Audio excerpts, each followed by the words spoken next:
Hello, everybody. And I wanted to start this episode because we need to talk about something. Something that's happening right now in Texas. And make no mistake, it's devastating. Central Texas is underwater.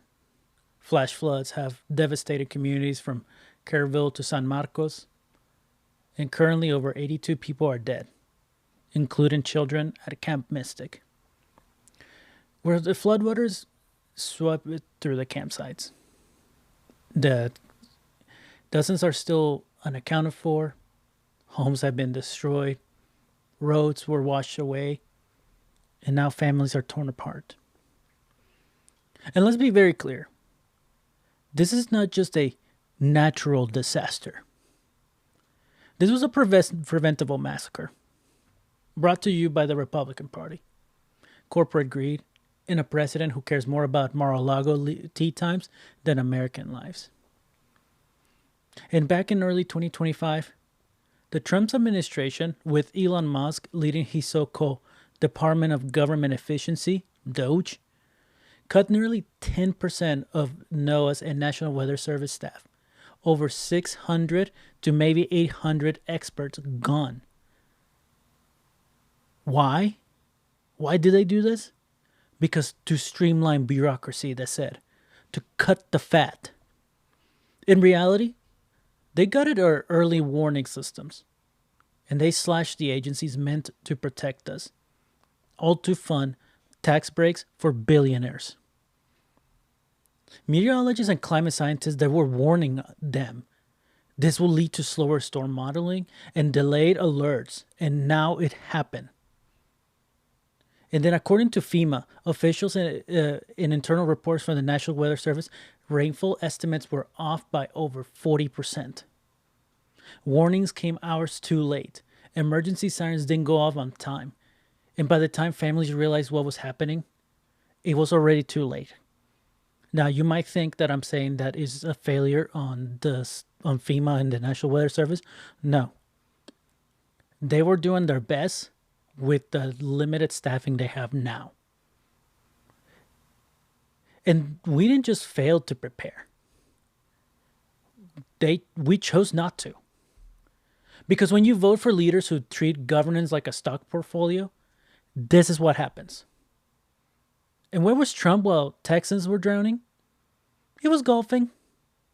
No statement, no press conference, no visit plan. And Governor Greg Abbott did a little half-hearted statement, but he was too busy trying to criminalize trans kids and ban books. Ted Cruz? Nothing. He took a private flight out of the state hours before the worst of the flooding, citing previous commitments. Sounds familiar? Just like when he fled to Cancun while people froze in 2021? These people do not care about you. And let's be honest, every single Republican who voted for Doge cuts or supported the so-called Big Beautiful Bill, a bloated mess of billionaire tax loopholes and environmental rollbacks, has blood on their hands. You don't get to call yourself pro-life while voting to dismantle the agencies meant to save lives. You don't get to wave a flag and say, support the troops, while turning your back on the disaster survivors and first responders. This isn't politics. This is life and death. So I'm going to say this. Greg Abbott must go. He's a coward. Ted Cruz must go. He's a coward. Every GOP lawmaker who backed these cuts, they must go before more people die. And anyone listening from outside of Texas, don't look away. This is coming to your state next. And this is coming from me in Oklahoma. Who knows what the next big EF5 tornado might come. And disasters are getting worse. And the GOP has already made it clear. They'll cut the brakes again and again if it makes their donors happy. And it makes their stock portfolio fatter. Lives were lost and the futures drowned. All for tax cuts and culture wars. So if you ever ask yourself, what can I do? Here's where you start. You demand resignations. You need to flood your reps with calls.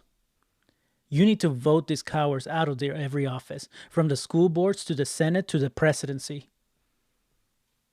And I mentioned this in another episode. Use the 5 calls app. That's the number 5 calls to call your representatives and demand full federal investigations, disaster relief funding, and the immediate reinstatement of NOAA and National Weather Service staffing and climate monitoring programs. Because we don't need another thoughts and prayers press release. We need accountability. We need action. And we need it before the next storm hits. These GOP lawmakers, they need to be in jail. They need to be impeached and arrested for the failure they've done to the American people. And they've done it, and they do it with a smile and a thumbs up. These debts are on them. And if you say that I'm making this political, hell yeah, I am, because it is. This could be prevented. But the GOP doesn't care. And I'm going to say this again. Demand resignations. Call them. No matter what. Get it. They need to be annoyed by you. And you got to vote them out of office. Don't believe them. Because they don't care about you. They will never care about you. So demand justice. Now let's get with the episode. This election is now over. Congress has certified the results. I don't want to say the election's over. I just want to say Congress has certified the results without saying the election's over, okay? I would like to begin by addressing the heinous attack yesterday. Yesterday is a hard word for me. Just take it out.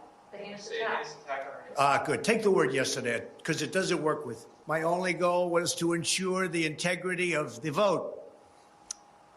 My only goal was to ensure the integrity of the vote. One day after he incited an insurrection based on a lie, President Trump still could not say that the election was over. They were peaceful, they were orderly and meek.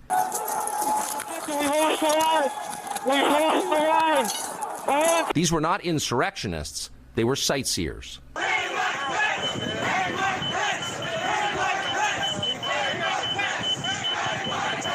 They're not destroying the Capitol, they obviously revere the Capitol.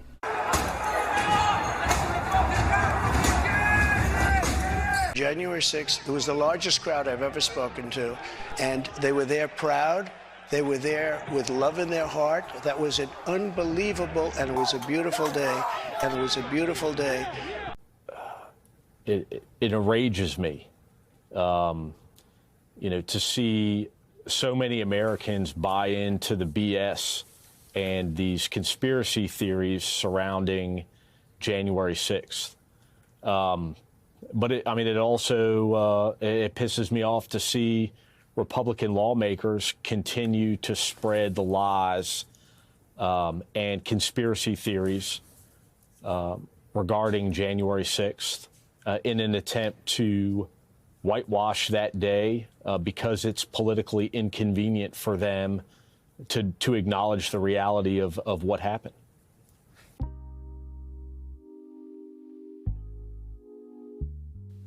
They were just protesters, right? Just peaceful citizens exercising their First Amendment right. People who carry zip ties, broke through Capitol windows, chanted, "Hang Mike Pence." They built gallows. They beat cops with flagpoles and killed them. And they smear literal feces on the walls of Congress.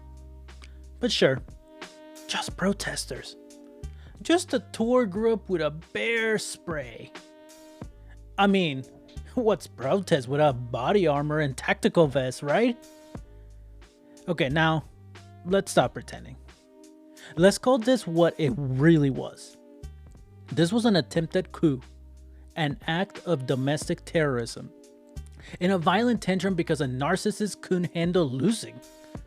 Oh, but the lie, the one we're unpacking today, is that these people were just protesters, some misunderstood patriots, a crowd that got out of hand. That's what Fox News says, Newsmax, OAN, all these. That's what Marjorie Taylor Greene says, that little lizard. That's what Donald Trump screams from his golf car. That's all he does, golf. And now some of these people are getting pardons. Some are running for office. Some are becoming heroes on the far right. So here's the question I want you to sit with as this episode unfolds. If these were just protesters, what does that say about our standards for protest? Because I've seen teachers get arrested for striking. I've seen nurses tackled during union marches. I've seen Black Matters protesters kettle, tear gas, and label threats just for chanting, just for existing. Oh, but the white guys in camo storming the Capitol? Oh, they were just misunderstood patriots, right? Let's be real. If this had been a crowd of black men in hoodies, or it had been Muslims with prayer rugs, if it had been immigrants holding signs in Spanish, oh, it would have been a massacre. There would have been tanks. But it was mostly white, mostly male, and mostly there to defend the fragile ego of one man, Donald J. Trump. And because of that, they were allowed to break windows, trample cops, and wander the halls of government, and still get called tourists. Now let's stop and rewind for a second. Let's talk about how we got there, or we got here. Because the lie didn't start on January 6th. It started years before, when Trump said he only accepts the results of the election if he won. When GOP lawmakers set the groundwork with voted fraud lies. When right-wing media pumped fear into millions of households every night. Not just about Democrats, but about democracy itself. This was premeditated. And the reason we need to talk about it now, in 2025 and the years to come, it's because it's happening again. Trump is back in office. State legislatures are gutting voting rights. Right-wing militias are training in the woods. And the people who stormed the Capitol are being welcomed back into public life like nothing happened. Meanwhile, peaceful protesters, actual protesters, are still sitting in jail cells. What for? For demanding things like healthcare, like racial justice, or even clean water. So in this episode, it's not just about January 6th. It's about the lie that fuels all of it. That when white conservatives riot, it's patriotism. But when everyone else speaks up, it's terrorism. That's the double standard. That's the hypocrisy, and that's what we're tearing apart today. So here's what we're going to do. We'll go back to the planning, the Facebook groups, the GOP speeches, the breadcrumbs that were always there. Then we'll walk through the day itself. Not just what happened, but who let it happen. And then we'll talk about the aftermath, the pardons, the rebranding, and the scary truth. Because we're on track to do it all over again. Because if we don't name the lie, if we keep pretending they were just protesters, then we're already lost. But let's get into it. Are there any objections to January 6, 2021, a day designed by the founders to be forgettable, now seared in our collective memory. It started when Congress gathered to count the Electoral College votes to seal Joe Biden's election victory. Any other year, just a formality, but this time, a catch.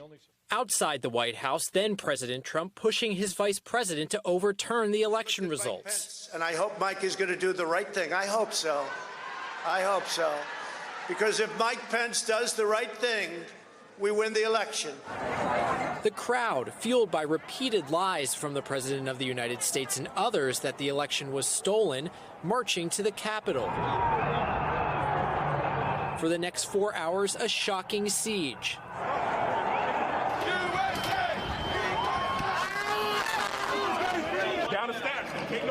Lawmakers narrowly escaping.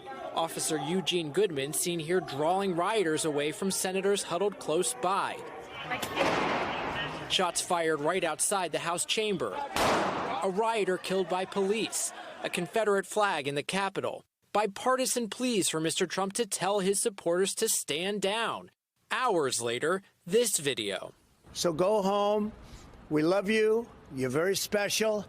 By 8 p.m. that night, the building had been cleared, lawmakers returning to finish the job. For what purpose does... Then Vice President Pence rejected his boss's demands and declared victory for President Biden.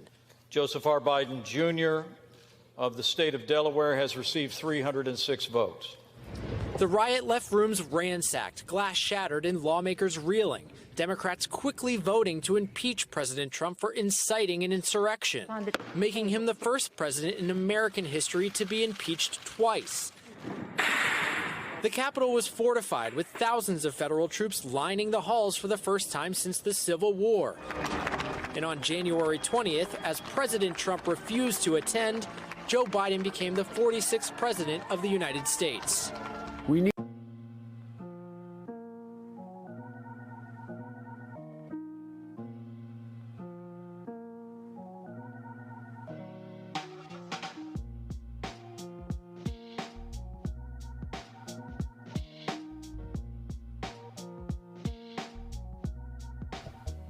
So let's get into it, because I'm done hearing that January 6th was just a protest that got out of control, because it wasn't. It wasn't spontaneous. It wasn't chaos. It was planned. It was staged. It was funded. And the people who showed up weren't protesters. They were militia cosplayers with radios, bail funds, and kill lists. Let me walk you through it.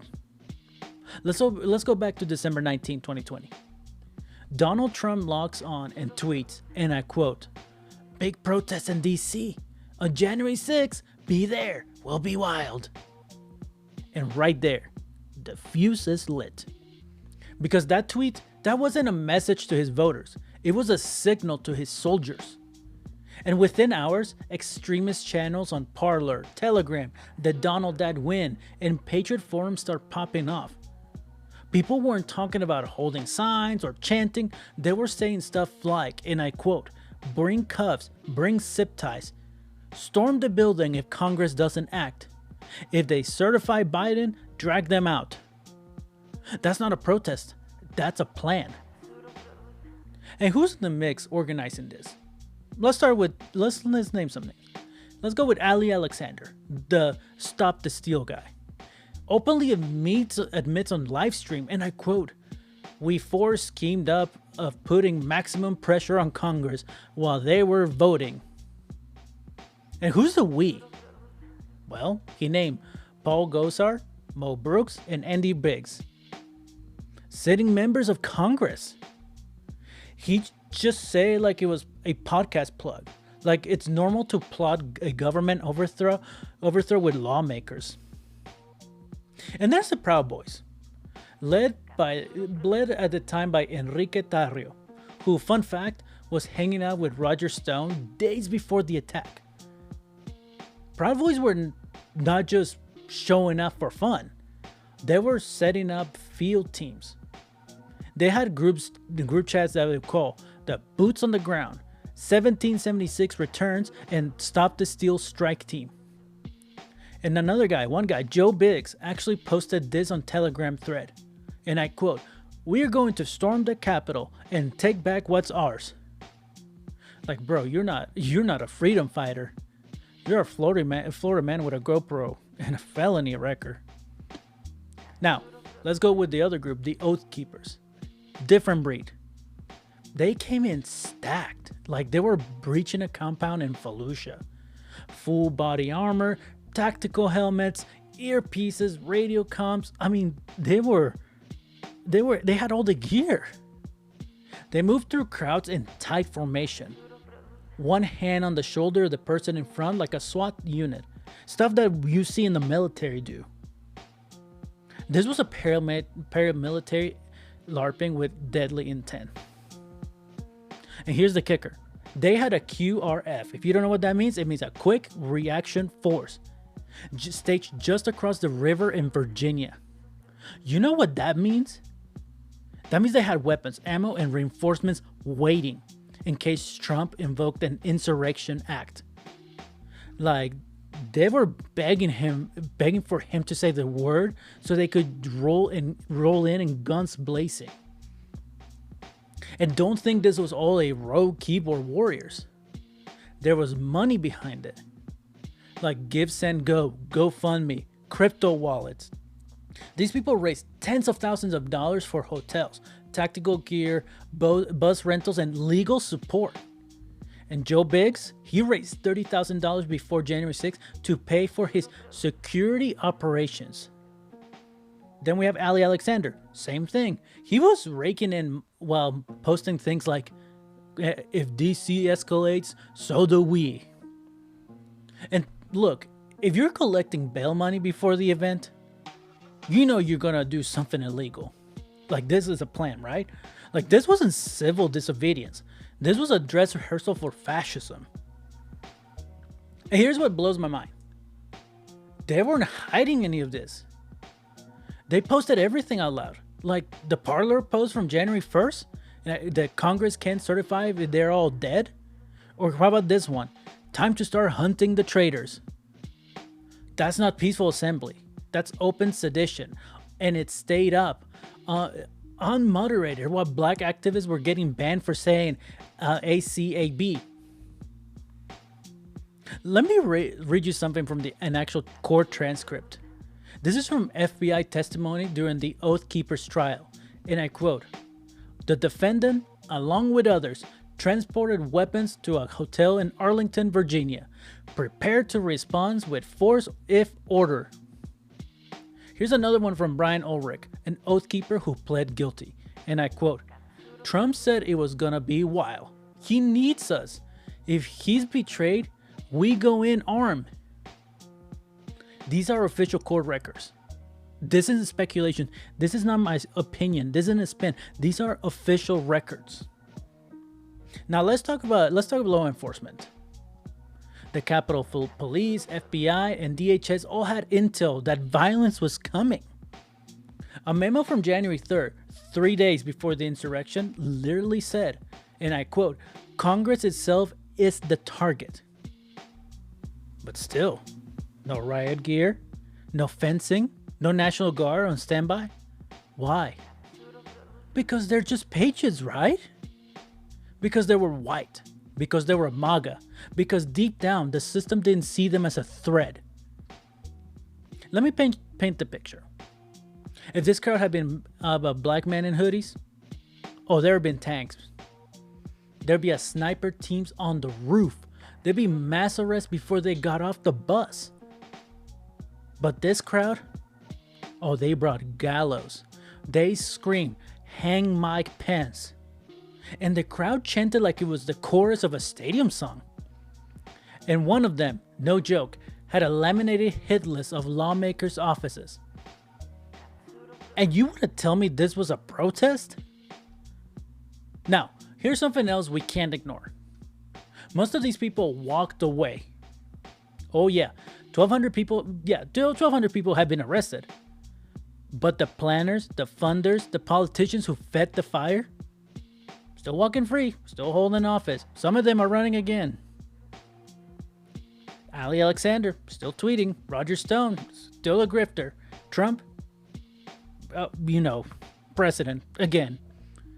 And he wants to run for a third term, which is unconstitutional. But 2020 was just a dress rehearsal to something that could be worse.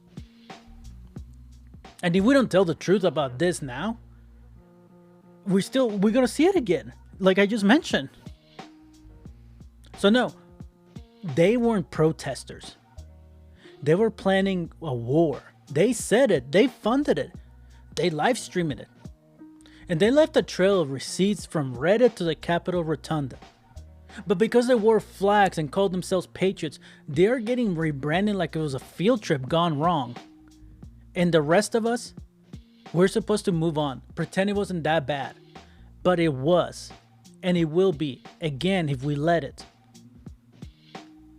So now the next segment, we're going into the building. We're looking at who opened the gates. We're calling out the cops who stood aside. And we're asking what it means when the state can be so easily infiltrated by people who said the quiet part out loud. Stick with me, this isn't over. Now it is up to Congress to confront this egregious assault on our democracy. And after this, we're going to walk down, and I'll be there with you. We're going to walk down. We're going to walk down anyone you want, but I think right here we're going to walk down to the Capitol, and we're going to cheer on our brave senators and congressmen and women, and we're probably not going to be cheering so much for some of them, because you'll never take back our country with weakness. You have to show strength, and you have to be strong.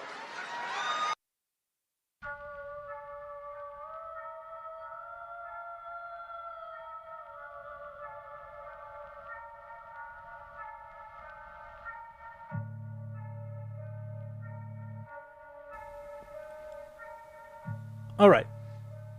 Let's stop calling it a riot. Let's stop calling it a protest. And let's really walk through what happened that day. Not the headlines, not the tweets, the play-by-play. I want you to imagine being there. You're a staffer in the Capitol building, or you're a janitor, or intern, or even member of Congress. And you showed up thinking this was going to be a normal day. And then the building starts shaking. Windows start cracking. And you hear people start chanting outside, "Hang Mike Pence." Yeah, that happened. They said it over and over like it was a fight song. "Hang Mike Pence. Hang Mike Pence." And no, that wasn't metaphorical. Because they brought a real gallows. Wooden, full-size, rope tied up. Sitting outside the Capitol like it was the 1800s, and we were doing public executions. Now let's go back to the top. Let's start at 12 p.m. when Trump decided to speak. He tells the crowd to fight like hell, or they won't have a country anymore. And then he says the thing that still haunts me. We are going to walk down to the Capitol. And thousands of people do.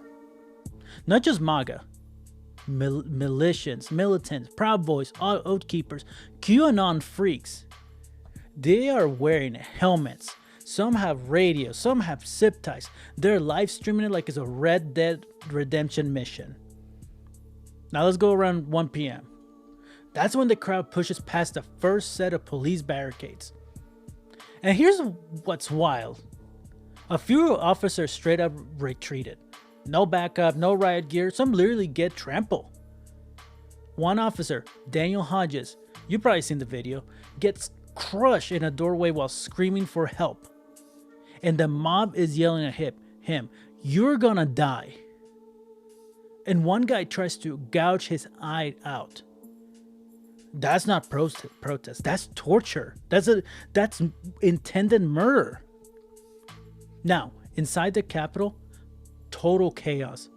Staffers are locking doors. Lawmakers are being rushed through tunnels. People are hiding behind chairs in the House gallery, praying, texting their families, putting on gas masks. Some of the insurrectionists walk right into the Senate floor like it was a school field trip. And they walk through Nancy Pelosi's office, flipping desks and stealing mail. They leave notes saying, "We will be back. This is our house. Pelosi is the enemy." And yeah, someone's smear literally feasts on the walls of Congress. Let me say that again because people gloss over it. They shit in the halls of the U.S. Capitol. Try doing that in a BLM protest and see what happens to you. Try doing that in a climate rally or a teacher strike. See what, if they did that, arrested and shot. Now let's talk about the police. Over 140 officers were injured. And I'm not talking about paper cuts. I'm talking about fractured ribs, broken vertebrae, concussions, chemical burns, missing teeth. One officer, Michael Fanone, was dragged into the crowd and tased repeatedly. He said, and this is his direct quote, "They beat me. They call me a traitor." One guy screamed, "Kill him with his own gun." And he survived. But he said later in his testimony, and I quote, "I almost died defending the Capitol, and now I'm being told it wasn't a big deal." And then there's Brian Sicknick. Officer Sicknick was hit with some kind of chemical spray. Bear spray, possibly. We still don't know the full extent, but he collapsed, was rushed to the hospital, and died the next day. Capitol Police say he was engaged with protesters and injured while physically engaging with the mob. His family said he was killed by the events of that day. And then, you had right-wing media immediately said, and I quote, "Oh, he died of a stroke. It had nothing to do with January 6th. That's how sick this has gotten. They're trying to rewrite the autopsy. And we're not even done. 4 officers, Capitol and DC Metro, died by suicide in the months following the attack. 4. Do you understand the level of trauma that takes? You don't kill yourself after a tour group got rowdy. You kill yourself when you saw some horrific, something so violent and so soul-shattering that you can't unsee it." Now let's go to the lawmakers. Let's go to AOC, Alexandria Ocasio-Cortez. Said that she thought she was going to die, and probably she would have if they were reached to her. She was hiding in her office bathroom, listening to the banging on the door, convinced someone was coming to kill her. And I quote from her, "I had a lot of thoughts. I thought I was going to die. I had to come to terms with that." That's from her own mouth in a live stream days later. And then Nancy Pelosi was evacuated as rioters ran down her hallway. Like staff hid on their desk for hours. Some texted loved ones goodbye. One staffer wrote in a group chat, and I quote, "We are barricaded in the office, praying they don't find us." Meanwhile, outside, people are beating cops with American flags, and they're screaming, "This is our house. Trump sent us. You work for us." Some even stopped and pray. I kid you not, asking God to give them the strength to take back the country. Like it was some kind of holy war, like this was a crusade. And all while this was happening, Trump was watching. Trump, like he was watching on TV from the White House and doing nothing. Now let's go to 3:30 in the afternoon. Capitol Police send out an emergency alert to every phone in the building. And it's a quote, "Stay away from windows, lock all doors, remain silent." I have heard these things on active shooter drills. This is what they tell us on shooter when if there's a shooter in their schools. And you don't send alerts like that for the rowdy protesters. You send them when you're under siege. So by the time the building is finally clear around 5:40 p.m., the damage is done. Dozens of injuries, broken windows, blood on the floors, feces in the hallway, congressional staff hiding in supply closets, and Congress had to come back that night in the same chamber where people had to try to kill them and finish to certifying the election. Now listen, after what I told you, if you still think this was just a protest, ask yourself, will black protesters have made it up the steps, much less through the door? Will Muslim Americans with beards and backpacks have been allowed to walk into the rotunda? Will climate activists have made it into the speaker's office alive? And you know the answer. And that's the difference. January 6th wasn't a protest. It was a message. A message that says, if you're white, conservative, and violent enough, you get to storm the Capitol and still go home for dinner. Because we're going to go deeper in the next segment. Because now we uncover what happened. And and who led them? And I just don't mean the Capitol cops. I mean the politicians, the planners, the people in power who knew what was coming and still said nothing. Stick with me. We're just getting started.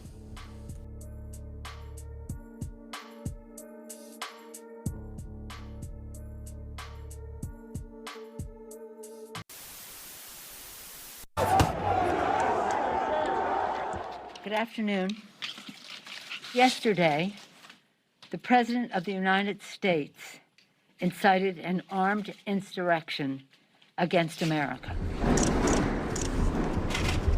In the hours after the attack on the U.S. Capitol on January 6, 2021, Democrats moved swiftly to try and remove Donald Trump from power. I joined the Senate Democratic leader in calling on the Vice President to remove this president by immediately invoking the 25th Amendment. Much to their dismay, then Vice President Mike Pence rejected the idea of using the 25th Amendment, saying it would set a terrible precedent. The Vice President need to speak up more forcefully against what happened today. But that didn't stop House Democrats from rapidly moving ahead with the second impeachment of Donald Trump. House Resolution 24. On January 13th, 1 week after the attack on the Capitol, the House voted to impeach Donald Trump. He must go. There was some bipartisan support for impeachment. 10 House Republicans voted to impeach, and later, during the Senate trial, 7 Republican senators. Still, Trump was acquitted. What we saw in that Senate today was a cowardly group of Republicans. Democrats and Republicans can do good work together. By May 2021, many members from both parties had agreed on the need for a bipartisan, independent 9/11-style commission to investigate January 6th. The plan was to have an equal number of Republicans and Democrats investigating. But soon, Republicans mischaracterized the effort and balked. I've made the decision to oppose the House Democrats' slanted and unbalanced proposal for another commission to study the events of January the 6th. So House Democrats formed a select committee to investigate, which included Republicans Liz Cheney and Adam Kinzinger, both of whom had voted to impeach Trump. The first public hearing was in June last year. As Americans, we all have a duty. A Tennessee man who was pardoned by President Trump has been sentenced to life in prison for plotting to attack FBI agents and attempting to incite a civil war. Edward Kelly was the 4th rioter to enter the Capitol on January 6th. He faced a separate investigation for targeting federal agents who were looking into his role in the Capitol attack. Now Kelly is set to spend the rest of his life behind bars.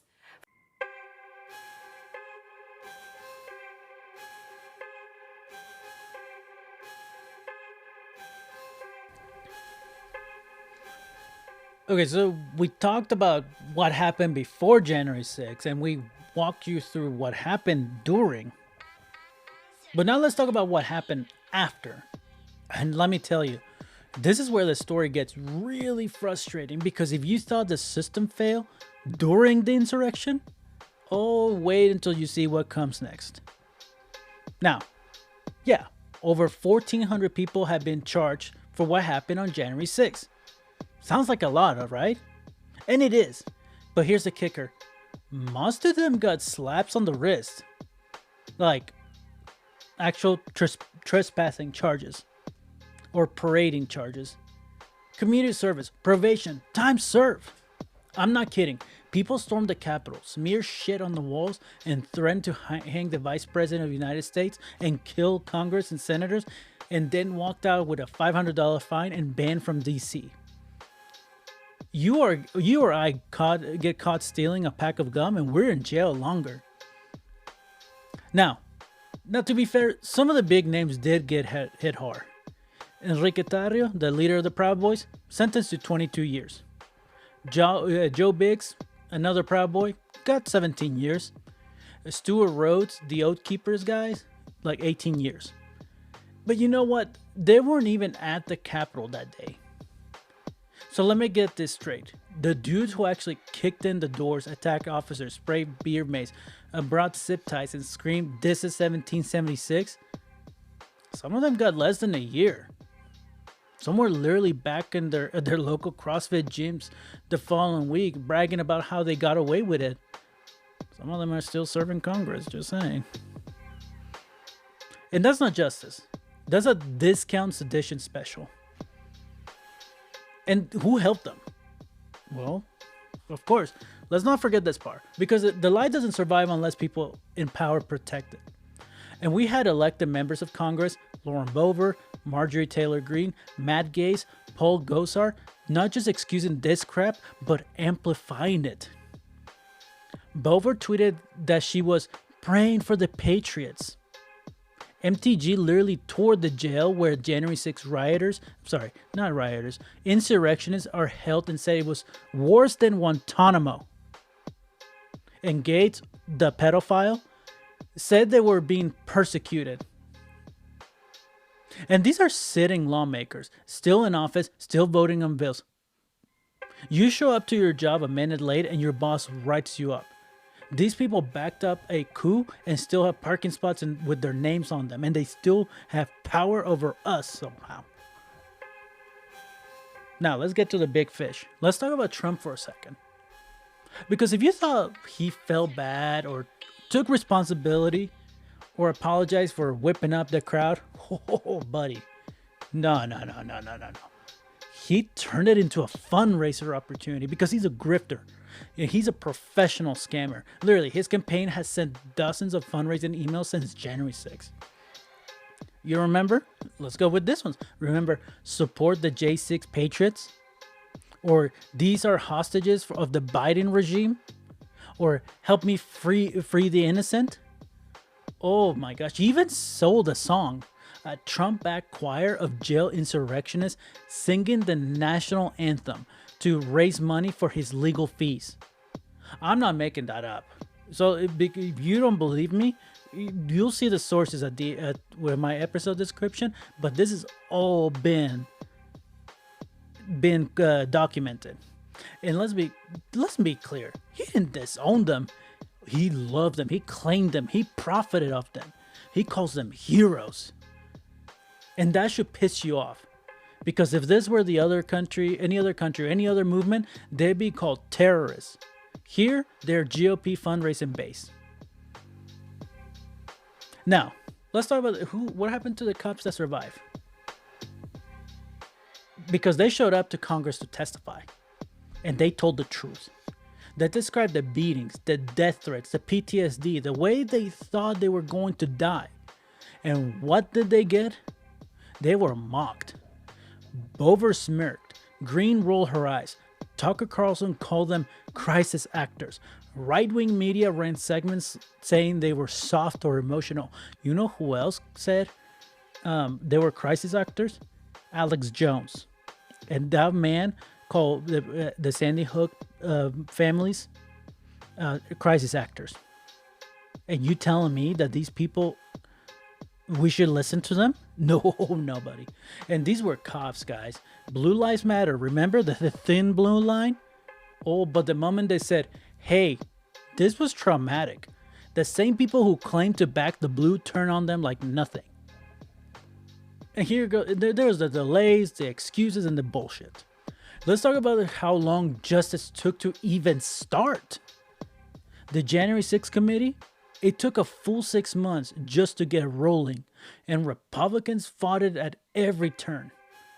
They tried to block any subpoenas, they refused to testify, they called it a witch hunt.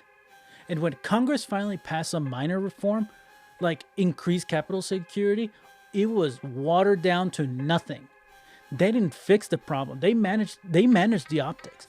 And while they were dragging their feet, rioters were live streaming from their couches, giving interviews and selling t-shirts. One guy was literally charging for autographs of his mugshot. You can't make this shit up, man. What are we doing now? Let's take a step back and just ask, what the hell are we doing? Like over 1,000 people charged, some sentenced, a lot walk free, lawmakers enable it, Trump turned it into a brand. And people who try to protect democracy, the officers, the aides, the folks who locked doors and cried in bathrooms, they are left with the trauma. Meanwhile, half of the country is being told it wasn't that bad. And that's how the lie becomes truth. When we let the powerful rewrite history while the rest of us are trying to move on. So yeah, that segment was supposed to be about the aftermath, but the truth is we're still in it. The lie wasn't stopped. The denial hasn't stopped. And if we don't stay loud, stay vigilant, and call it what it was, it will happen again. Like, you guys think when Trump said, "Oh, I might go for a third term," he's joking? No. He starts as a joke, and people will say he implants that idea, and then you have Congress people saying, "Yeah, he should be a third term president." That's not against the Constitution, right? And you know what? In 2028, if he even makes it that far, like they might be better organized. And next time, it might not stop at zip ties and chants. Because now that we walk through what they did, what they planned, what they got away with, we need to talk about what we do next. How we protect ourselves, how we protect democracy, and how we stop pretending this was some one-time event. This wasn't all right. It was a warning. Now stick with me.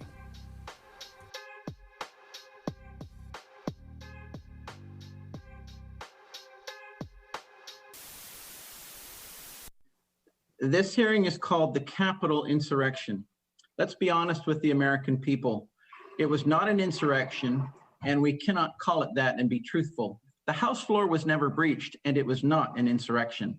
This is the truth. There was an undisciplined mob. There were some rioters and some who committed acts of vandalism. But let me be clear, there was no insurrection, and to call it an insurrection, in my opinion, is a bold-faced lie. Was January 6th an insurrection, or could it be more accurately described as a mob of misfits committing disorderly conduct, violent entry, civil disorder, vandalism, unlawful entry, etc.? You know, the crimes that these people were actually charged with. At 2:07, a mob of Trump supporters breached the steps. I don't know who did a poll that is Trump supporters. In fact, it was Trump supporters who lost their lives that day, not Trump supporters who were taking the lives of others. I've repeatedly asked for the Capitol footage from before and during January 6th. Such footage would provide answers, could contain exculpatory evidence regarding the outrageous accusations against members of Congress, and most importantly, exonerate the many Americans who peacefully protested and never set foot in the Capitol. Democrats have said the events of the Capitol on January 6th were an assault on our democracy. And if that's true, if disorderly conduct in a restricted building is an assault on democracy, then what do we call setting fire to a federal court in Portland, Oregon, where people inside, what do we call that? 19 people died during BLM riots last year. Hundreds and hundreds were injured. 2,000 police officers were injured from BLM riots last year. And yet, we're going to discuss today, as if none of that happened, the events of January the 6th. The hypocrisy of this body is indeed disturbing. Question about January 6th. Do you think it was a mistake for Kevin McCarthy to remove all of the Republicans off the January 6th committee once Pelosi took off Jim Banks and Jim Jordan? You know what I think? I think the American people are fed up with this over-dramatization of a riot that happened here at the Capitol one time. You know what they care about? They care about the border that's getting invaded. They care about the gas prices they can't afford, the food prices they're about to not be able to afford, and they're sick and tired of the drama from all you people that run around the Capitol, and that's all you want to talk about. If you want to get outside of the city and come to my district and talk to real Americans, you're going to hear a totally different story. They are sick and tired of January 6th. It's over, okay? It was a riot. It was horrible. I hated it. I was shocked. It was a terrible experience. People are rotting in jail pre-trial because they've been arrested for it. Why don't you go to the jail and visit those people? Everyone's being prosecuted that should be prosecuted. Why don't you care about things that people honestly care about instead of continuing on with this, okay? Go ask about BLM and Antifa rioters. See if they're right.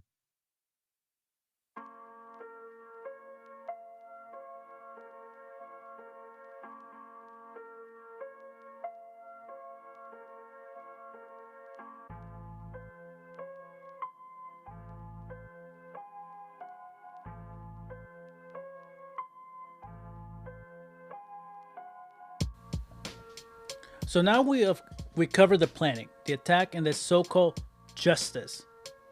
Let's talk about what maybe it's even more dangerous than the event itself.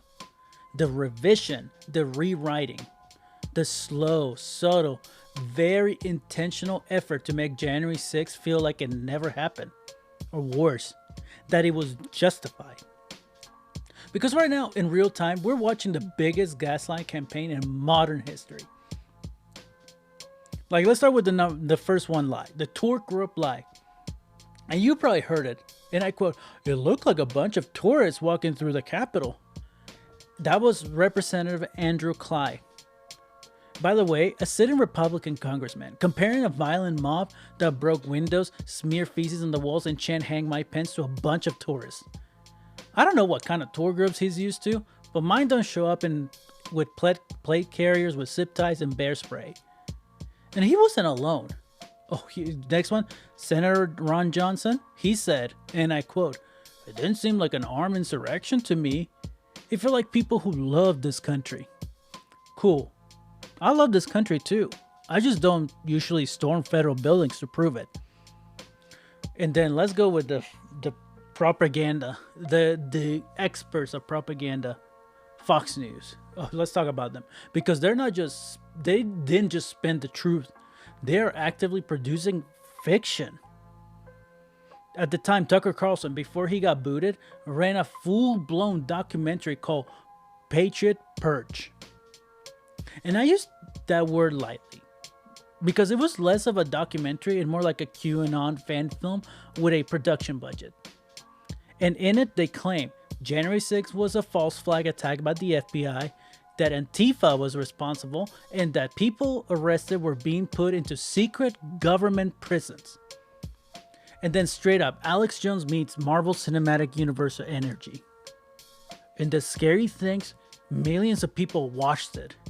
Millions. So now you got this alternate reality where the attackers were the victims are liars, and the facts, they're optional. And now let me tell you about one of the most dystopian thing I've ever seen in American politics. At multiple Trump rallies, including Waco, Texas, Trump played a song called "Justice for All." What's that?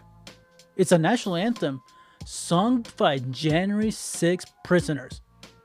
People who stormed the Capitol, recorded from jail, and mixed with Trump's own voice reading the Pledge of Allegiance. Yeah, let that sink in. First of all, I'm surprised Trump can actually read. It's literally an insurrection anthem. Play at the presidential campaign rallies, to cheers, to flags, to people crying. I mean, you want authoritarian vibes? Oh my God, that's it. That's the recipe. Now let's go with the other part that's dangerous. The erasing of history in schools.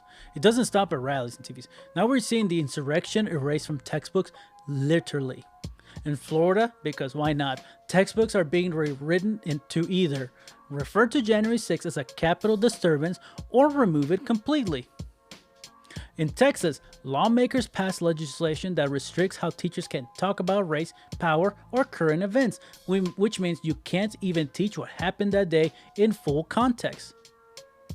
Here in Oklahoma, they have us saying that January 6th was not a insurrection. It was just a protest.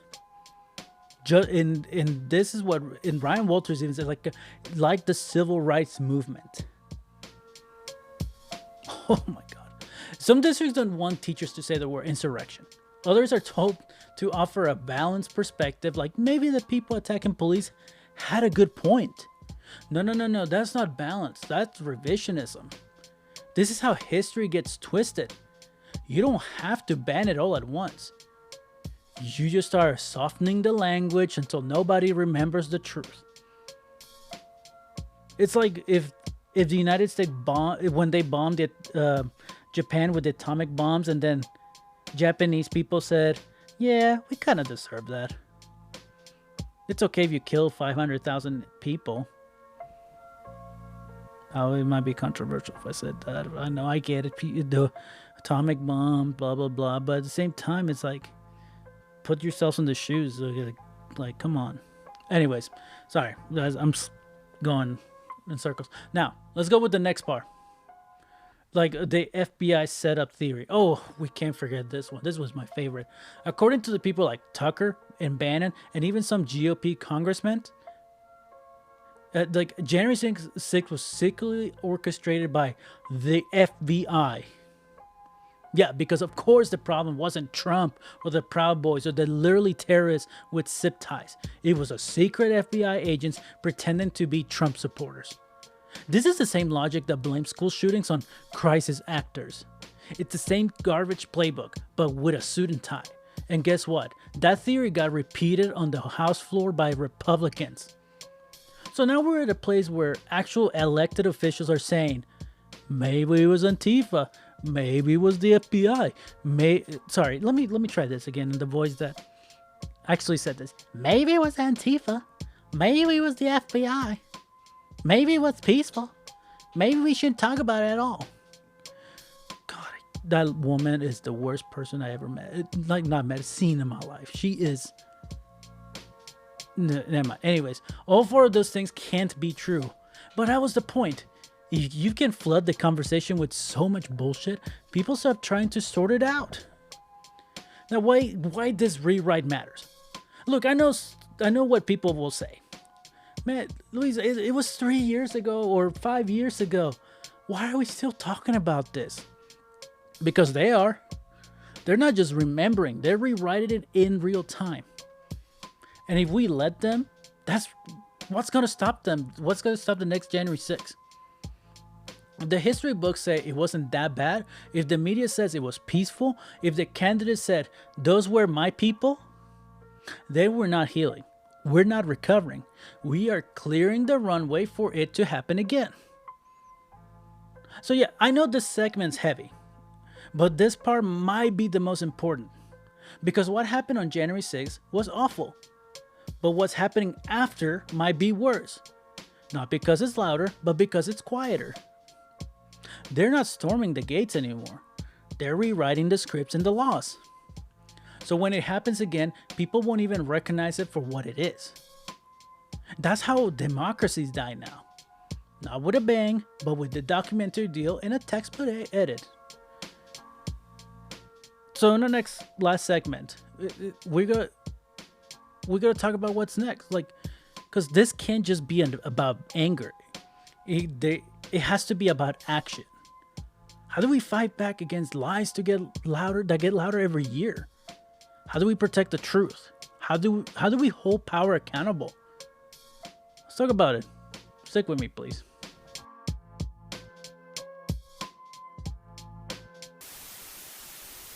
The Associated Press has called the presidency for Republican Donald Trump. This call comes after the AP determined that Trump was the winner of the battleground state of Wisconsin, whose 10 electoral votes put him over the threshold of the 270 needed to be declared the winner of the race for the White House. Vote counting in some states is still ongoing.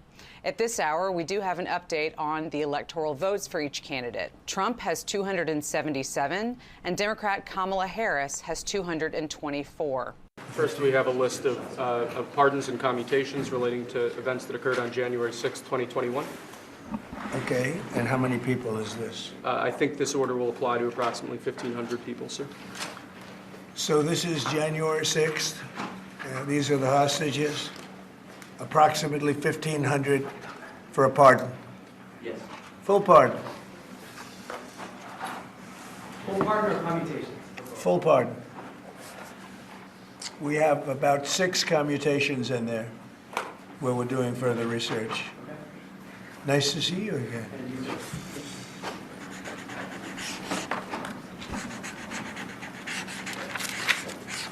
So this is a big one. Anything you want to explain about this? We hope they get them. We hope they come out tonight, frankly. They're expecting it. Houston man pardoned by President Donald Trump for his involvement in the January 6th insurrection has been arrested on a child sex charge. According to the Harris County District Attorney's Office, Andrew Take was arrested Thursday morning in Leon County. He was charged back in 2016 for online solicitation of a minor. Take was serving 6 years in prison for assaulting Capitol police officers during the protest. The DA's office asked federal authorities to keep him in custody, but he was released after President Trump issued pardons for people charged in the January 6th riot. She chose her actions that night, and she chose wrong. Emily Hernandez walked into the Franklin County Courthouse ready to face her fate, and a judge gave her 10 years in prison for a deadly DWI crash January 5th, 2022. She pleaded guilty in November. I think ultimately it speaks volumes to her actions and her regard for the justice system. And she pleaded guilty before for her involvement on January 6, 2021, and served 30 days in federal prison. Video shows her holding a broken sign belonging to former House Speaker Nancy Pelosi. A year later, Hernandez drove with a blood and alcohol level of 0.125 on Interstate 44 for several miles before crashing into another car. To go as many miles as Emily did, how do you do that? That car had a Franklin County couple inside, Victoria and Ryan Wilson. The couple just left dinner celebrating their 15th wedding anniversary. Holidays are very different. There's always an empty seat. Her smile is missed. Missed, but her presence was felt. Victoria's family made sure they represented the mother of two in court. It was some relief to be able to turn and look her in her eyes and tell her how much harm she had really done to us. In court, Hernandez called her own actions ungodly and apologized. That's the choice she made. She has to live with it, so. Victoria's family says even with this sentence, their family's missing piece will never be whole.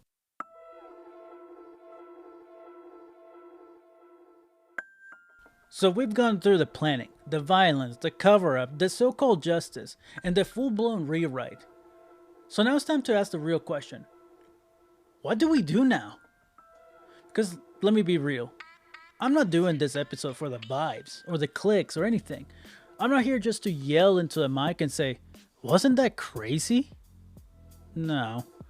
I'm here because the same people who planned that insurrection, the same people who defended, minimized it, profit off it, they're still in power. And they're still writing laws, still running campaigns, still getting booked on TV like they didn't try to end democracy on a Wednesday afternoon. So let's talk about what it's next. We have to, first step, we gotta call it as it is. Stop softening it. It wasn't a protest, it wasn't a rally, it wasn't an incident or a disturbance. You have heard me say it thousands of times in this show.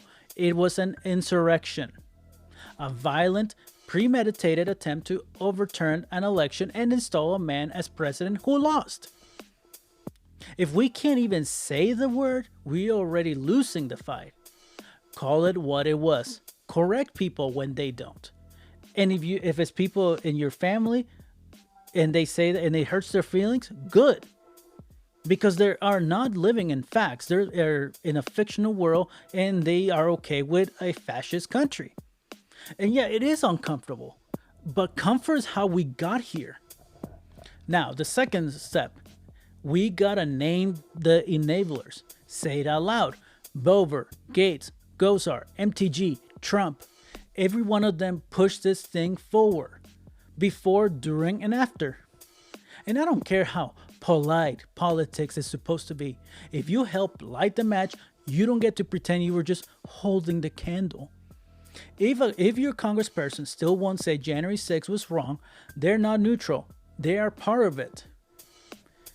Now, and then we need to stop acting like it's over, because it's not.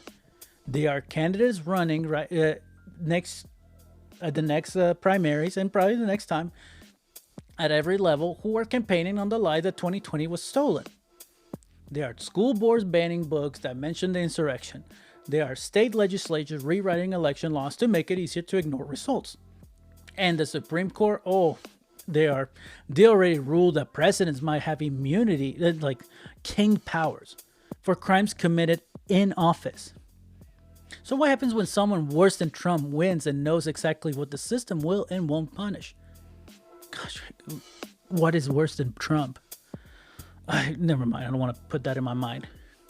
Now, we get louder. We need to stay loud. Look, I know it's exhausting. I'm exhausted. The headlines, the fake outrage, the Fox News spin. It's easier to tune out. But we don't get to. Because the people who stormed the Capitol didn't take a day off. The ones who back them are still grinding, still lying, still fundraising, still planning the next one. So we need to fight back. With truth, with clarity, with receipts, with each other. Now, we cannot just be, it's like, well, you're wrong. No, no, no. We need to attack just like they did to us. But we are telling the truth. You don't need 1 million followers to make noise.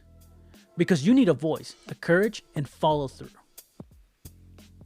And then we don't wait for politicians to save us. I'll say it straight up. The Democrats are going to fix this alone. Some of them don't even want to try. Chuck Schumer, Hakeem Jeffries, Pelosi's gone, but sorry. Any of them, of the establishment Democrats, I've been saying Schumer and Hakeem Jeffries' name so much because they are the embodiment of what established Democratic Party is. Bunch of cowards. And so, no, we don't wait for a hero. We show up ourselves. Call your representatives, organize locally, show up to school board meetings, donate to people telling the truth, support journalists and educators, and organize who are holding the line. And if the people in power won't speak up, get them out, replace them, vote them out. But with that on top, you cannot just vote yourself. You gotta get people, you gotta convince people that if they were thinking about voting Republican, you gotta convince them, hey, like, this is not a good thing.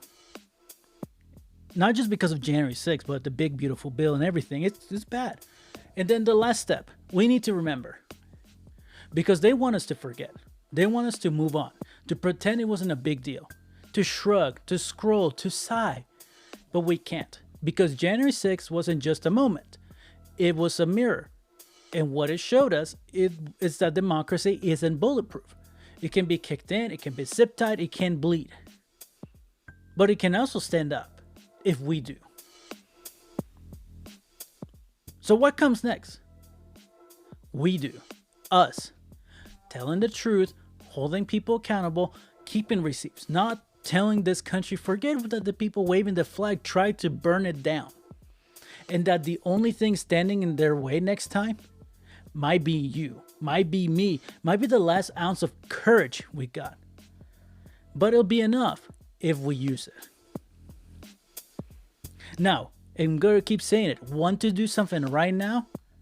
You got to go to 5calls.org to find your reps. Call them. Demand to anyone who supported January 6th is removed from office or never seated to begin with. Share this episode. Post about it. Talk to people. We don't need to be perfect. We just need to show up. What in the world just went down? Donald Trump just held a disastrous press dinner with Israel's Prime Minister Benjamin Netanyahu. This was all broadcast live, and it was just a total mess. Donald Trump here said that, yes, indeed, we've done 90 deals in 90 days because he has sent letters. This is what he's talking about with Netanyahu there. It gets much worse. Here, play. You're watching The Legal Breakdown. Glenn, we've got a surprise ruling in court today that pours some cold water on Donald Trump's big, beautiful bill that was just passed. Can you explain what happened? Yeah, Brian, a federal judge just issued a TRO, a temporary restraining order for 14 days, blocking a part of the so-called, big, beautiful, ugly bill that was just signed into law by Donald Trump in recent days. Specifically, in the bill, there is a 1-year freeze on all Medicaid funding to Planned Parenthood, although they don't use the term Planned Parenthood in the legislation. Clearly, that was the target of this 1-year freeze because it's, health organizations that primarily perform abortion or provide abortion-related services. So, listen, they are trying to freeze out Planned Parenthood. So suit was brought saying, look, this violates equal protection of the law. This is basically a All right, breaking news. Donald Trump just got done speaking in Des Moines, Iowa, only hours after passing that monstrosity of a bill, and I've never seen anything like it. Honestly, I was supposed to be done recording for the night. I was about to go out and grab drinks with contributor Chris so we can enjoy the 4th of July tomorrow, But I can't be done. We can't stop now. I have to punch back against the insane slew of lies told by Donald Trump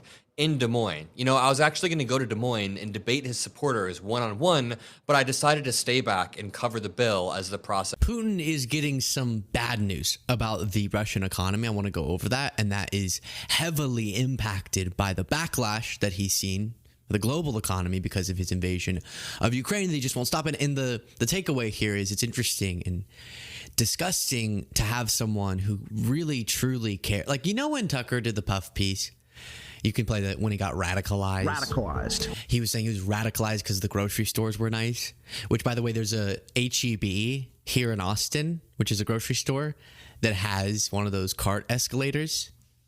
I haven't been to it yet, but somebody told me that. And it cracked me up because he thought that was the coolest thing ever in Russia. Look. And, look, Ma, no hands, he said in this puff piece for Putin because the grocery cart went up an escalator. Radicalized. And he was radicalized. And and his argument has always been, listen, say what you want about Putin. Say what you want. Okay, killing a bunch of people, whatever. But he's doing what he thinks is best for Russia. And even if he believed that, that doesn't justify war crimes and mass murder and all the things that Putin is doing just because he wants.